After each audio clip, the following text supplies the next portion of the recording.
Welcome to this deep dive. In July 2025, the U.S. quietly passed a law that basically turned the American dollar from, well, a piece of paper into lines of executable code. Yeah, it completely changes the game. Right. Today we are synthesizing some fascinating research on this new financial architecture.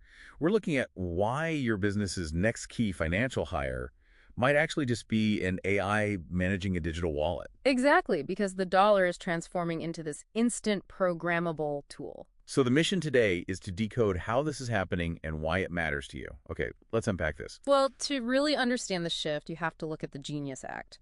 That's the guiding and establishing national innovation for U.S. stablecoin. Right, the new federal rulebook. Yeah, it's the framework that finally gives institutional capital the green light.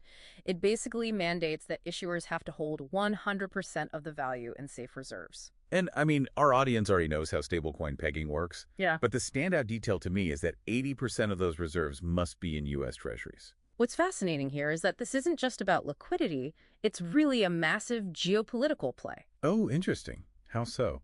Well, by mandating treasuries, the U.S. is cementing the dollar's dominance in decentralized finance. Like, every time a digital dollar changes hands globally, it's artificially propping up demand for U.S. government debt.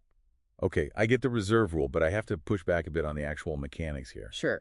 If all this money is legally locked up in treasuries sitting in some traditional vault somewhere, how is the digital dollar moving instantly? Aren't we just, creating a high-tech receipt for slow money?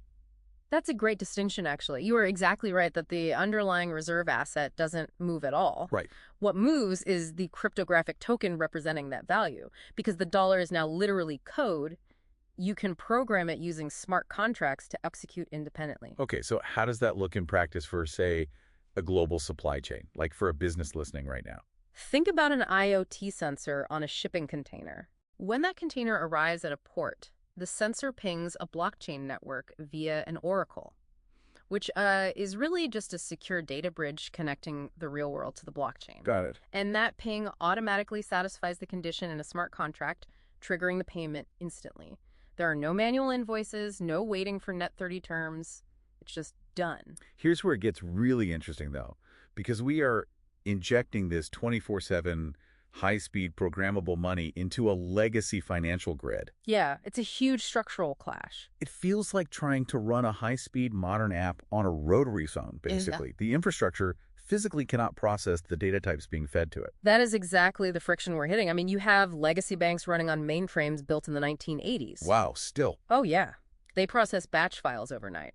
They literally lack the API endpoints and the continuous processing power to handle a smart contract executing at, say, 2:00 a.m. on a Sunday. And it's not just the physical infrastructure causing the old computer problem, right? It's the geopolitical borders. Absolutely. The money might move instantly under the U.S. Genius Act, but what happens when it hits Europe? Well, it hits a massive digital wall.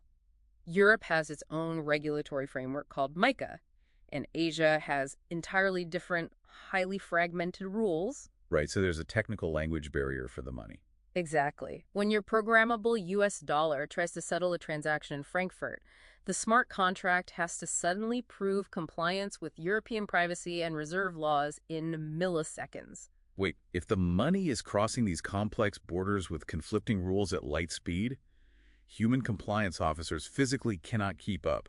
You'd need an army of lawyers reading code in real time. If we connect this to the bigger picture, that is exactly where artificial intelligence steps in as the operational bridge. Ah, the AI managers. Right. We are seeing the deployment of AI auto managers. These aren't just algorithmic trading bots, they are full-on compliance and liquidity engines. Do the 204/7 accounting. Yes, they interface with fragmented global rules by instantly translating the regulatory requirements of MiCA, for instance, and then routing a company's cash to the most efficient digital wallets without breaking any local laws. So what does this all mean?